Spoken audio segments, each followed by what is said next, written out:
is something I was talking about yesterday, guys, that you didn't get any immunity if you built cars here. And one of the reasons is because the president is convinced that we become nothing but an assembly plant for expensive overseas cars. So 60 million cars are sold here. 8 million. 16 million. Right. 16. Yeah. 8 million are from overseas. Okay. But the actual cars that are made here, only a small percentage of the expensive stuff, the high value added engines, are made here. Those are important. So what you end up is that you could say only 25% of these cars is actually American. And that is a big, big issue. And I think it's, I think it's very By American, you mean 100% American. Components and assembly. Exactly. It's just that it doesn't happen here. So when he says that the plants are somewhat empty, I mean, what he's talking about is that all they do is assemble things here. So the German engines are made in Germany, the Japanese engines are made in Japan, and we get them here. And it just turns out that you can't rely on the figures that you thought, because if we really just in the assembly plant for the expensive parts, well, then we don't really have but I mean, we're already talking about almost 8 million cars that are actually brought over here from other places, so all of those are going to have a 25% tariff. Yes, absolutely. The BMW that's made in Germany, the Audi that's made in Germany. Yeah, I mean, this is my point. The Mercedes that's made in Germany, it's 25% more. Correct. Okay, just making sure. David, I was thought you were going to come back and say, look, the one that's really is going to be hurt is General Motors. And it is, and that's why the stock has been getting hit. But that's because of Mexico and where they have a lot of their production, correct? Right, and they have far more than Ford. Ford should not be hit nearly as badly, but obviously people are selling all these. Yeah, Ford generally considered to be about 80% domestic. Right. GM is more like 60 to 70, as opposed to Tesla, Rivian, Lucid, 100%.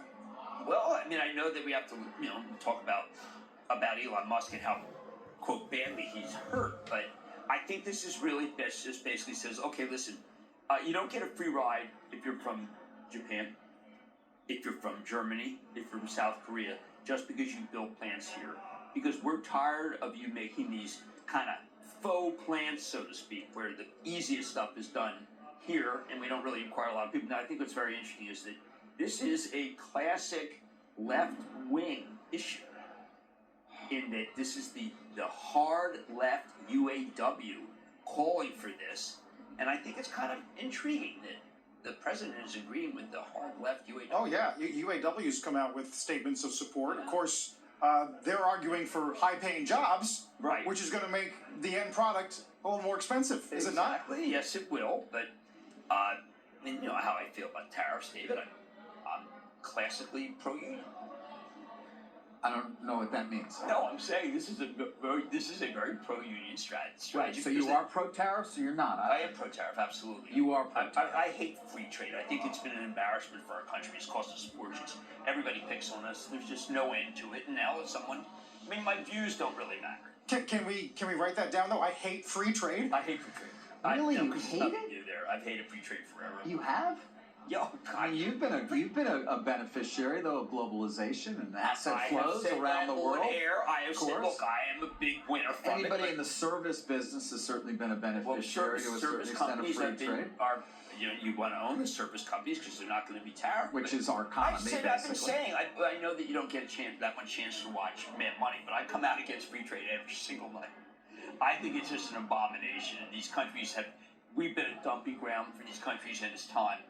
But again, that's my editorial at the end of Mad Money. Well, you sound a lot like the president, because he would say, I mean, in fact, uses the same language. Maybe he sounds a lot like me. You're also pro-consumer, and you have long argued for people who maybe don't have as much to be able to afford things. There's an item last night that foreign-made assembled cars are going to be essentially a luxury item in this country. They are. I know, and this is the problem. Is that do we favor cheap stuff in this country, but at a certain point we also wrecked our small towns. Yes, we did, and that's what I'm focused on: the destruction of the small. I do find, again, we are entering a new era in terms of what we're trying to accomplish here. It's pretty complex in some ways. Really the outcome is uncertain. And I do find, watching Phil LaBelle yesterday do his great reporting from that Hyundai plant, I was struck by the robots, of course, as so many others were. And you do wonder over time, especially if you're trying to get costs down to become more competitive globally, not just to service domestic consumption, are we really going to end up with the jobs? Or are we just going to end up with a lot of robots? Well, look, you're going to have to put a lot of robots in everywhere because people cost too much. Right. But isn't the end game here is to have higher paying jobs that give people a good wage and dignity and a lot of things that you're talking about. You just mentioned our small towns. That's what that's all about. But I think if you made the expensive stuff here, if you were to make the engines here, I know, but what if the engines ultimately are made? The assembly is just robot. Okay.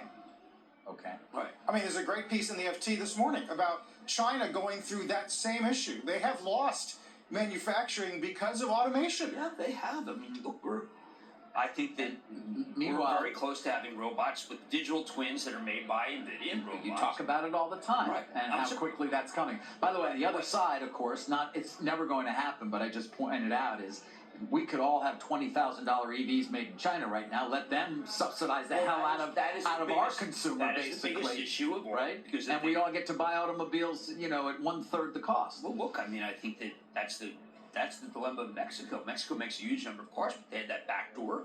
China, and But back to this point you keep making about engines and parts. Yes. In other words, now some of it is still exempted under the current free trade agreement with Canada and Mexico. Right. But it's unclear to me exactly what is and what won't be, Carl, exempted in terms of parts coming from those countries. Know, right? We don't know yet. Right. That's the difficulty. I know that when you look at the plants, say, that are on the border of Mexico, you use an Allison, which was the stocks off. Allison transmission, that is made in Mexico, so the cars go back and forth. You make the frame in America, which is the low value added, and then you go make the expensive, high value added stuff in Mexico, and then you ship it back to America with the low value added.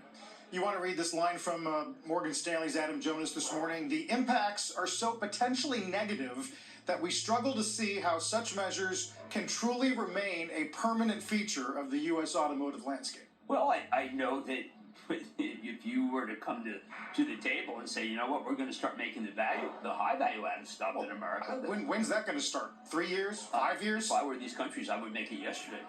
I think this is a very tough stance. Now, what I'm surprised at is that David didn't say to me, oh, you're just parroting a particular member of the administration. And I would say it's a member of the administration I've known for 50 years, and I think he's a man of great integrity.